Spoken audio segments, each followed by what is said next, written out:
하나님께서 우리를 믿음의 선한 청지기로 불러주셨습니다. 청지기는 자기를 위해서 일하는 자가 아니라 자기를 불러준 주인을 위해서 일하는 자들입니다.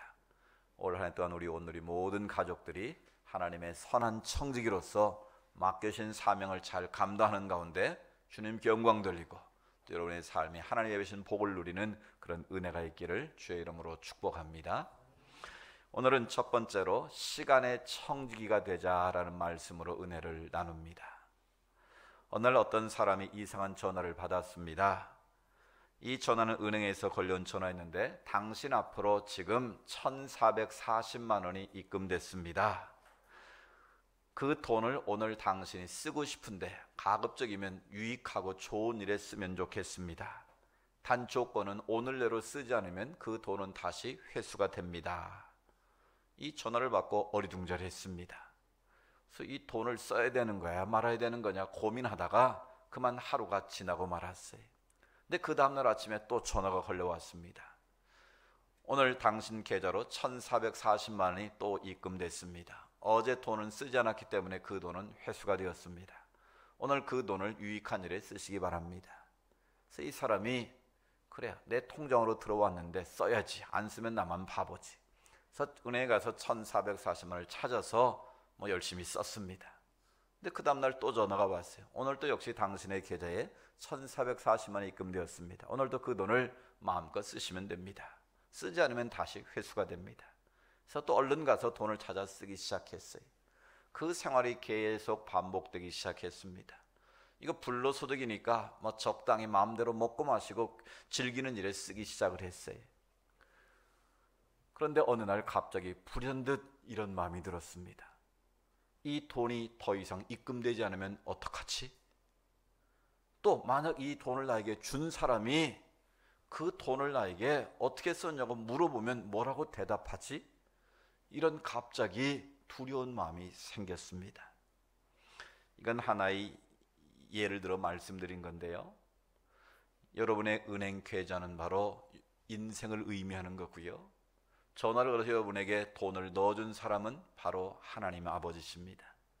하나님 아버지께서 여러분에게 1,440만 원의 돈을 입금시켜 준 것이 아니라 하루 24시간 1,440분이라는 그 놀라운 선물을 여러분의 인생 계좌에 맡겨 놓으셨습니다. 그 맡겨진 시간을 우리가 어떻게 썼느냐에 따라서 여러분의 인생이 결정된다라는 거예요. 오늘 하루에 이 1,440분이라는 시간을 그냥 불로소득이니까 내 맘대로 먹고 마시고 즐기고 쓰자, 그렇게 허비하는 인생을 산 사람과 내게 주어진 인생의 그 1,440분의 시간을 의미 있게 바르게 쓴 사람의 인생의 결과는 너무나 달라질 수 있다라는 거예요. 그래서 오늘 우리는 하나님께서 누구에게나, 대통령이나 우리 같은 서민에게나 누구나 공평하게 1,440분이라는 시간을 선물로 주셨는데 그 선물을 어떻게 선용해서 하나님이 기뻐하시는 시간의 청기로 살 것인가에 대한 비밀을 우리가 함께 배우기를 원합니다. 우리가 어떻게 하면 하나님의 선한 시간의 청기로 쓰임받을 수 있을 것인가? 오늘 15절에 이렇게 말씀합니다. 우리 15절 말씀 다시 같이 읽어볼까요? 시작. 그런즉 너희가 어떻게 행할지를 자세히 주의하여 지혜 없는 자 같이 하지 말고 오직 지혜 있는 자 같이 하여 말씀합니다. 너희가 어떻게 행할지를 어떻게 하라고요? 자세히 주의해서 한번 점검해 보라는 거예요. 오늘 너에게 1,440분의 시간을 선물로 주었는데 그 시간을 너희가 어떻게 쓸 건가를, 내가 어떻게 사용할 것인가를 잘 점검해 보라는 거예요. 그래서 지혜 없는 자 같이 인생 살지 말고 지혜로운 인생을 살라는 말씀이에요. 그럼 우리가 어떻게 하면 지혜 있는 자로서 우리에게 주어진 시간의 선물을 바르게 쓸 수 있겠습니까? 그 비결을 그 다음 16절에 이렇게 말씀합니다. 같이 읽어볼까요? 세월을 아끼라, 때가 악하니라. 아멘. 우리가 살고 있는 이 시대가 악하다는 거예요. 이런 우리 주변에 얼마나 많은 악한 일들이 있습니까? 정치인들은 정치인대로 자기들이 패거리를 지어서 자기들의 욕망을 채우기 위해서 선거에 당선되기 위해서 얼마나 악한 일들을 합니까? 또 사업하는 사람은 사업하는 사람대로 각자 자기 위치에서 이 악한 시대에 우리가 살고 있다라는 거예요. 정말 좌우를 분별하기 어려운 이 악한 시대로 우리가 살고 있는데, 거기서 정신을 바짝 차리고 우리가 지혜롭게 살아야 되는데, 그 지혜롭게 사는 비결이 뭐냐는 거예요. 오늘 읽은 본문에서는 지혜롭게 사는 방법 3가지를 제시하고 있어요. 근데 오늘 한 가지만 제가 말씀을 드립니다. 첫 번째는 세월을 아끼라는 거고, 두 번째는 뭐예요? 주의 뜻이 무엇인가를 분별하며 살고, 세 번째는 성령 충만하라는 거예요. 그러니까 성령 충만하게 사는 것, 그 다음에 주님의 뜻을 깨닫고 사는 것, 그리고 세월을 아끼며 사는 것이 지혜롭게 이 시대를 살아가는 선한 청지기의 모습이라는 거예요. 근데 오늘 이 시간에는 첫 번째로 지혜롭게 사는 방법, 하나님의 시간의 청지기로 사는 것을 말씀드립니다. 오늘 본문에 세월을 아끼라 그랬는데 이 번역은 좀 잘못된 번역이에요. 세월이라는 번역은 이 헬라어로 원래 말하면 이 크로노스라는 시간인데, 이거는 물리적인 시간을 말하는 거예요. 지금 시간이 11시 30분을 조금 지나고 있는데, 이런 시간을 크로노스의 시간이라고 그래요. 그런데 오늘 여기서 쓰여진 세월이라는 단어는 크로노스의 시간을 우리는 생각하기 쉬운데, 원래 원어에는 카이로스의 시간으로 기록되어 있어요. 이 카이로스의 시간은 뭔가 하면 기회를 말하는 거예요. 기회. 물이 99도까지는 액체 상태로 유지하다가 1도가 더 올라가면 뭐가 돼요? 기체 상태로 변하잖아요. 이게 바로 카이로스의 질적 변화를 말하는 거예요. 그러니까 우리에게 주어진 24시간이 있지만 그 24시간을 우리가 어떻게 쓰냐에 따라서 질적으로 새롭게 변환되어지는 극적인 기회의 시간이 있다는 거예요. 그걸 영어로 opportunity라고 말하는데, 이 영어의 이 기회라는 단어는 오포트라는 말에서 나온 거예요. 그럼 포트, 그러면 항구잖아요. 항구. 지금은 이 해안이 이 기술이 발달해서 준설을 해서 배가 육지까지 바로 들어오지 않습니까? 그런데 옛날에는 그런 시설을 할 수가 없었어요. 그래서 고기를 잡던 사람을 태운 배들이 멀리 나갔다가 육지에 접안을 하려면 어떻게 해야 되겠어요? 밀물의 때를 기다렸다가 밀물이 밀려올 때 그때 배가 같이 들어와서 접안을 해서 고기를 잡은 것을 내리고 사람이 내리는 그런 구조였어요. 그게 오포트라는 거예요. 거기에서 영어 단어 opportunity라는 단어가 나온 거예요. 그러니까 세월이라는 단어 속에는 그 기회라는 말이 같이 들어있는 거예요. 그러니까 우리에게 주어진 크로노스의 물리적인 시간이 아니라 결정적인 밀물의 때를 놓치면 어떻게 되는 거예요? 배가 항구로 못 들어오는 거예요. 그러면 그 모든 게 헛수고가 되는 거 아니겠어요? 그러니까 세월이란 말 속에는 기회라는 의미가 그 안에 담겨 있는 거예요. 그 다음에 아끼라는 말을 잘 우리가 이해를 해야 돼요. 이 아끼라는 말은 헬라어로 이 엑사고라조메노이, 그러니까 엑사고라조라고 그러는데, 이 엑사고라조라는 말은 크게 2가지 중요한 의미가 있어요. 여러분 성경 밑에 보면 관주가 달려 있어요. 그 표시가 되어 있고 밑에 보면 뭐라고 되어 있어요? 시간을 돈을 주고 사다, 그런 뜻이 있죠. 그러니까 원래 이 엑사고라조라는 뜻은 돈을 주고 시간을 구원한다, 시간을 산다, 리디머라는 뜻이 담겨 있어요. 그러니까 돈을 지불하고 시간을 산다, 그런 뜻이 있다는 거예요. 또 한 가지 의미는 건져 올린다라는 뜻이 있어요. 건져 올린다. 그러니까 24시간 시간이 주어졌는데 그 시간을 그냥 보내는 것이 아니라 의미 있는 것을 내가 잡아 올린다라는 뜻이 그 의미에 담겨 있어요. 그러니까 세월을 아끼라는 말은 하나님께서 주신 기회를 어떻게 한다? 돈을 주고 기회를 산다라는 뜻이 그 안에 있는 거예요. 이걸 좀 더 어떤 분이 재밌게 해석을 했는데요, 그 시간이라는 것은 장터와 같다, 이렇게 표현했어요. 장터에서 많은 물건이 있는데 그 중에 자기가 필요한 것들을 빨리 사서, 돈을 주고 사서 그것을 내 것으로 만든다라는 의미로 번역을 했어요. 그래서 재밌게 표현했는데, 흘러가는 시간의 장터에서 값을 치루어 시간을 건져내어 기회로 만드십시오. 이 규제를 이렇게 번역을 했다라는 거예요. 여러분 쉽게 말하면 이런 거예요. 장에 가면 뭐 여러 가지 귀한 물건들이 많이 나오지 않습니까? 만약 골동품 가게를 예를 들면 골동품이 많이 나와 있는데 자기가 보니까 저게 굉장히 진귀한 것처럼 보이는 거예요. 그럼 어떻게 돼요? 빨리 값을 지불하고 그것을 사야 누구게 돼요? 내 것이 되는 거예요. 근데 보니까 저게 귀하기는 귀한 것 같은데 저게 진짜인지 가짜인지 잘 모르겠단 말이에요. 또 내가 이 돈을 낼 값어치가 있는지 없는지 그걸 결단하지 못해가지고 그냥 그것을 사버리지 못하면 누가 사요? 다른 사람이 얼른 사버리면 어떻게 돼요? 내가 그것을 더 이상 살 기회가 없어지는 거잖아요. 바로 그런 거라는 거예요. 흘러가는 시간의 장터에서 우리가 서 있는데 하나님께서 내가 보기에 귀하고 좋은 게 있으면 빨리 어떻게 돼요? 어떤 대가를 지불하더라도 그것을 내 것으로 사야만 그것이 내 것이 된다는 거예요. 그 기회를 내 것으로 붙잡아야 된다라는 거예요. 바로 세월을 아끼라는 말 속에는 그런 깊은 의미가 담겨 있는 거예요. 그래서 우리가 흘러가는 시간의 장터에서 하나님 보시기에 또 내가 보기에 선하고 귀한 것이 있으면 어떻게 돼요? 빨리 대가를 지불하고 그것을 살 때 그것이 기회를 잡는 지혜로운 자가 될 수 있다는 의미예요. 그러면 우리가 어떻게 하면 하나님 앞에서 선한 시간의 청지기로 지혜롭게 살아갈 수 있을까? 세 가지로 말씀을 드립니다. 첫 번째, 중요한 것은 자신의 존재 목적을 분명히 알고 시간을 써야 된다는 거예요. 내가 무엇을 위해서 살아야 되는지, 내가 왜 살아야 되는지 분명한 목적과 방향을 가지고 내 인생을 살아낼 때만 시간의 청지기가 될 수 있다는 거예요. 여러분, 아무리 달리기 선수가 열심히 달려도 목적지를 잘못 정하면 실격이 되는 거 아닙니까? 아무리 열심히 수고하고 노력을 해도 규칙과 방향이 잘못되면 그 시간은 허비하는 시간이 되고 만다라는 거예요. 낚시를 하는 사람이 고기를 낚아 올려야지 엉뚱한 나뭇가지나 잡아 올리고 쓸데없는 풀이나 잡아 올리면 그건 헛수고에 불과한 거다라는 거예요.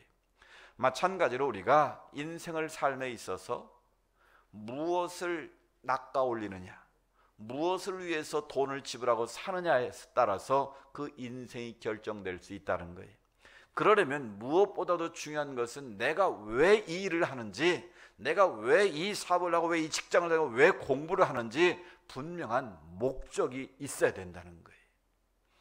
이런 영어 표현에 직업이 뭡니까? 라고 묻는 표현이 있어요. 오늘 영어를 많이 써서 죄송한데 잘 보십시오. 앞에 화면에 써 있어요. 당신 직업이 뭡니까? 라고 물을 때 영어의 관용적인 표현이 What do you do for a living? 이라는 단어를, 구어를 씁니다. 이 말을 쉽게 번역하면 뭐예요? 너 밥 먹고 살기 위해서 무슨 일 하냐? 이 말 아니겠어요?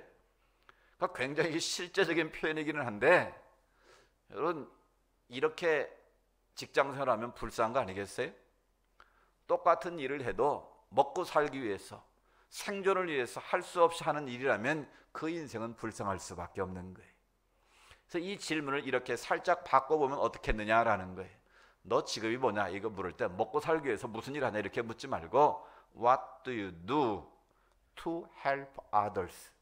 다른 사람을 돕기 위해서, 다른 사람을 유익하기 위해서 당신은 무슨 일을 합니까? 이게 바로 당신의 직업이 뭡니까? 라는 질문이 되면 참 좋겠다라는 거예요. 동의하세요? 먹고 살기 위해서 일하는 건 불쌍한 사람이에요. 그죠? 거지도 먹고는 살아요. 그러나 우리가 어떤 일을 하든지 간에 내가 왜 그 일을 하는지 분명한 목적이 있고 방향이 있어야 그 일이 남의 보기에는 하찮아도 내 하는 의미를 가지고 그 일을 하면 귀한 일이 될 수 있는 거예요. 내가 하는 일이 누군가에게 무언가 도움이 되고 유익한 일이, 그것이 내 직업이 될 때 그 일이 아름다운 일 아니겠어요? 그래서 이 장로교 창시자인 존 켈빈은 직업을 뭐라고 말했냐면 보케이션이라고 썼어요. 보케이션 뭐예요? 소명이란 뜻이.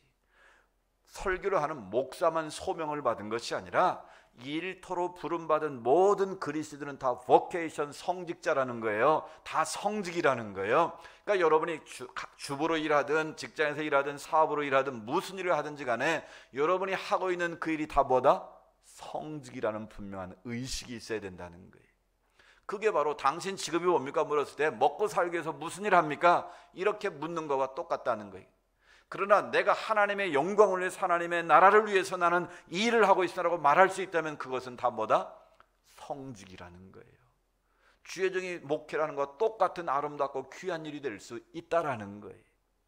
그래서 저는 이 질문을 이렇게 바꿨으면 좋겠다라고 생각을 합니다. 다음 문장을 보여주세요. 하나님의 선한 청지기들, 시간의 청지기들은 이렇게 질문하고 이렇게 인생을 살아갈 수 있어야 된다는 거예요. What do you do to glorify to your God? What do you do to glory your God? 하나님의 영광을 위해서 당신은 무슨 일을 합니까? 이렇게 질문이 될 수 있어야 된다는 거예요. 더 구체로 표현하면 What do you do to make for God's kingdom? 하나님의 나라, 하나님의 왕국을 위해서 당신은 무슨 일을 하고 계십니까? 라고 질문할 수 있어야 된다는 거예요. 이걸 뒤집으면 내가 하는 모든 일은 하나님의 영광을 위한 일입니다.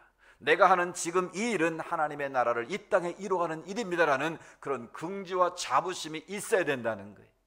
그런 목적을 가지고 여러분이 일을 하시면 여러분의 시간을 하나님의 영광에 선하게 쓰는 청지가 될 수 있다는 거예요. 여러분이 지금 하는 일이 무슨 일이든지 간에 그 일을 통해서 하나님의 영광을 드러내시기 바랍니다. 여러분이 하는 그 일을 통해서 하나님 나라가 확장되어지기를 원합니다. 학생은 그 공부하는 게 공부 자체가 목적이 아니에요. 공부 열심히 해서 좋은 직장 가서 좋은 여자 만나서 잘 먹고 잘 사는 게 인생의 목적은 아니라는 거예요. 그건 누구나 가질 수 있는 인간의 욕망적인 소망일 뿐이고요. 더 좋은 이유는 그 인생의 공부하는 목적은 뭐예요? 내가 열심히 공부해서 세상의 학문을 배우고 그걸 통해서 남을 도와주고 하나님의 영광을 드러내고 하나님의 선한 영향력을 끼치고자 우리가 공부하는 거예요. 왜 직장 생활합니까? 먹고 살기 위해 사는 게 아니고 내가 그 일을 열심히 감당해서 믿지 않는 자에게 하나님의 선한 영향력을 끼치고 그들에게 예수의 복음의 증거를 나타내고 믿는 자로서의 향기를 드러내는 것이 바로 여러분의 일터가 되는 거예요. 여러분이 주어지는 월급은 뭐예요? 그건 보너스로 선물로 얻는 거예요. 아멘. 돈을 위해서 일하는 것이 아니라 하나님의 영광을 위해서 하나님의 나라를 확장시키는 분명한 목적을 가지고 여러분이 일하면 그 모든 일은 성직이 되고 하나님이 기뻐하신 일이 될 줄로 믿습니다. 이게 바로 하나님의 청지로 부름받은 우리들의 삶의 자세가 되어야 한다라는 거예요. 내가 할 수 없이 먹고 살기 위해서 어쩔 수 없이 그 일을 한다면 그 인생은 그 시간을 죽이는 거예요. 그 시간을 허비하는 인생이 되고 만다라는 거예요. 영어 표현 가운데 킬링 타임이라는 말이 있어요. 시간을 죽인다는 뜻이에요. 근데 이 말과 똑같은 우리나라 말이 하나 있어요. 보니까 소일한다라는 말. 소일. 소가 무슨 소자예요? 소비할 소자. 시간을 헛되이 소비하는 게 소일하는 거예요. 여러분, 우리는 절대로 하나님 앞에 소일하는 인생이 되면 안 되는 거예요. 우리에게 주어진 1440도라는 이 귀한 선물을 허비하면 그건 죄라는 거예요. 그건 하나님 앞에 엄청난 범죄를 짓는 것과 똑같다는 걸 여러분 기억하셔야 됩니다. 내게 주어진 그 시간, 내게 주어진 그 일터, 내게 주어진 그 사업장에서 어떻게 하면 하나님께 영광 돌리고 다른 사람을 유익하게 하고 하나님의 기쁨이 될 것인가, 이 분명한 목적을 가지고 내가 그 시간을 살아내면 그 시간은 의미 있는 시간이 되는 거예요. 그 삶은 의미 있고 값진 삶이 되는 거예요. 하나님은 바로 우리가 그렇게 살아가기를 원하시는 거예요. 내가 왜 일을 하는지, 내가 왜 사는지 그 분명한 존재의 이유를 가지고 우리가 살게 될 때 여러분이 하는 모든 일은 하나님의 기쁨이 되고 하나님의 영광이 될 줄로 믿습니다. 그 일을 위해서 여러분이 쓰는 시간들은 의미 있는 시간이 되고 하나님이 기뻐하시는 시간이 되는 거예요. 두 번째는 주어진 기회를 붙잡는 것이 바로 하나님의 선한 시간의 청지가 되는 방법이라는 거예요. 여러분, 기회라는 것은 항상 주어지는 게 아닙니다. 아까 말한 것처럼 기회라는 말 어디서 왔다고요? 물이 썰물이 됐다가 밀물이 들어올 때가 그걸 붙잡고 밀물의 때를 붙잡고 배가 들어와야만 항구에 접안할 수 있는 거예요. 여러분, 인생에 밀물이 들어올 때 그 밀물을 놓쳐버리면 그 인생은 어떻게 될까요? 불쌍한 인생이 되는 거예요.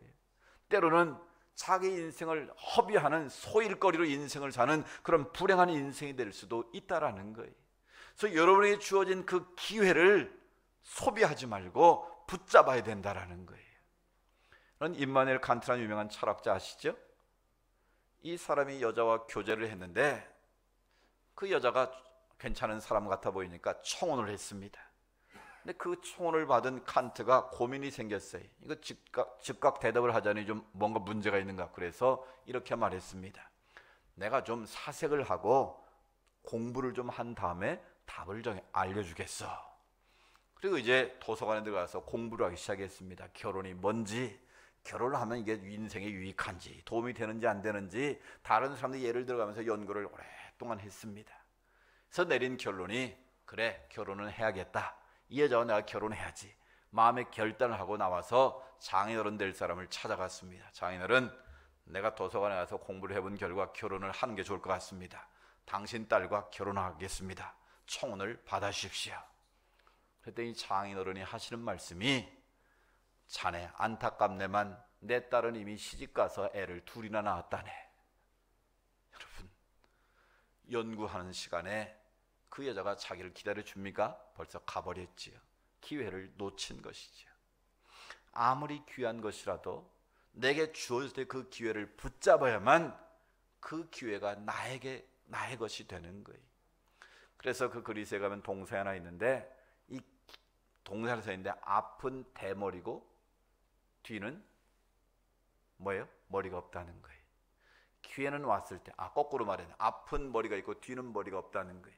그래서 그게 바로 기회라는 동상인데, 기회가 올 때 빨리 머리를 잡아야지, 지나가 버리면 뒤는 뒤통수는 머리가 없어서 잡을 수가 없다라는 거예요.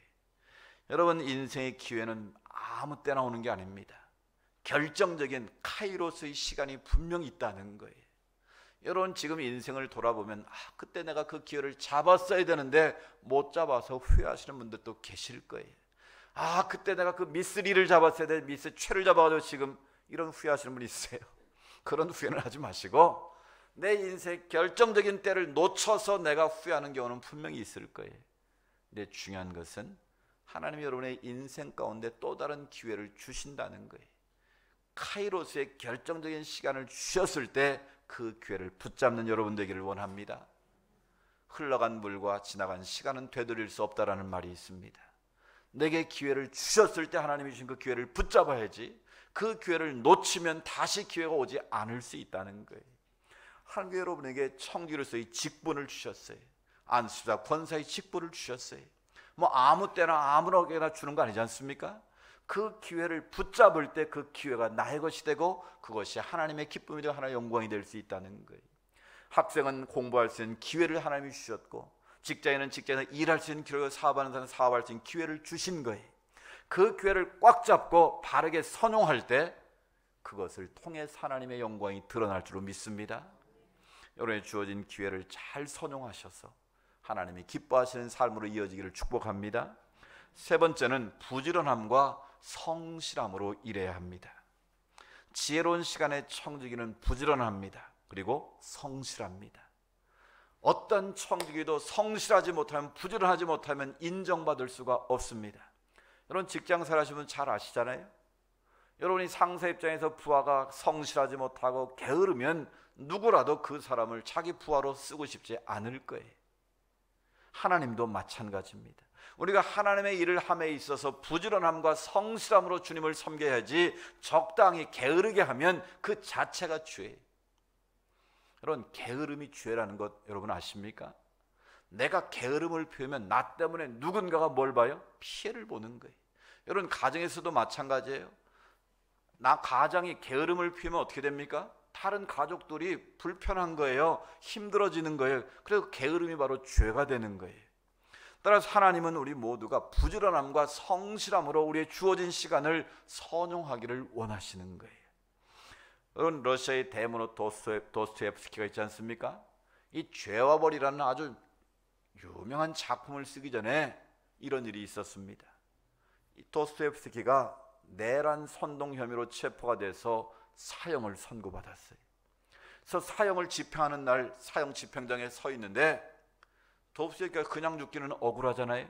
그래서 사형 집행관에게 부탁을 했습니다. 내게 마지막으로 5분의 시간을 좀 주십시오. 그러니까 마지막 부탁인데 집행관이 허락을 했어요. 그래서 이 마지막 5분을 도스토옙스키가 순간적으로 무엇을 위해서 5분을 쓸 것인가를 생각을 하고 이렇게 결정을 했어요. 그래, 2분은 지금까지 내가 인생을 살면서 나에게 은혜를 입은 분들, 그분들에게 은혜를 표현하는 시간으로 2분을 쓰자.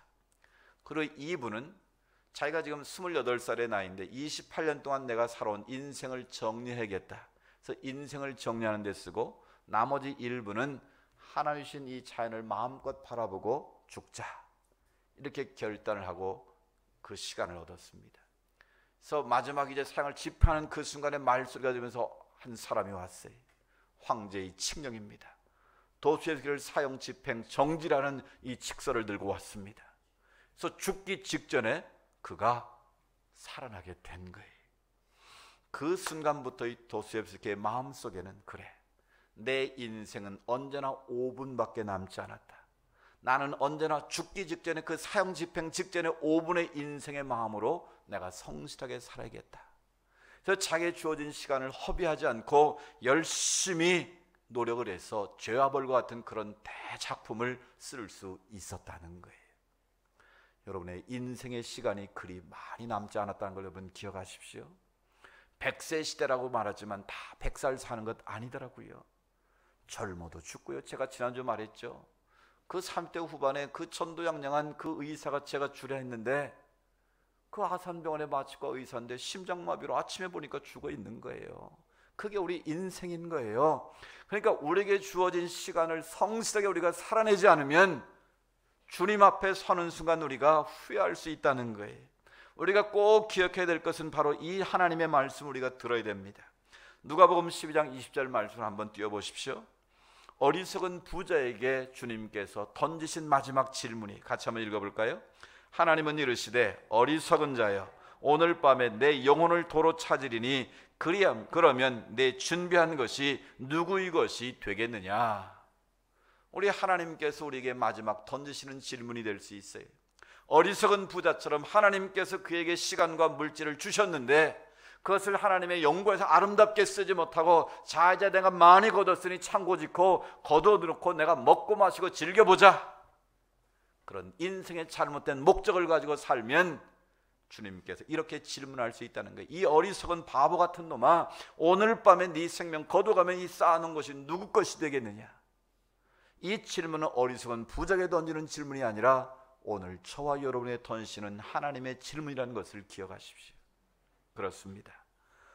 오늘 우리에게 주어진 24시간 1440분의 시간을 우리가 하나님 어떻게 쓰냐에 따라서 주님 앞에서 어리석은 자라는 소리를 들을 수도 있고 지혜로운 청지기로 부름 받을 수도 있다라는 사실이에요.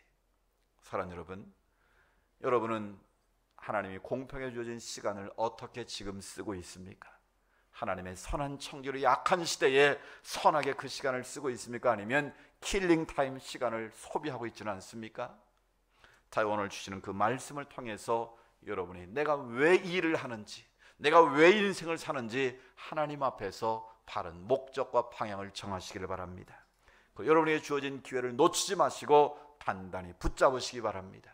그리고 부지런함과 성실함으로 최선을 다해서 도수에게처럼 인생의 마지막 5분을 사는 그 심정으로 여러분 하루하루를 살아내시기 바랍니다. 바로 그때 여러분은 하나님 앞에 선한 청지기로서 인정받고 칭찬받는 아름다운 인생, 의미 있는 인생이 될 줄로 믿습니다. 우리 모두 하나님의 시간의 청지로 부름받은 사실을 기억하시고 하루하루 의미 있게 살아가는 우리 모두가 될 수 있기를 주의 이름으로 축복합니다.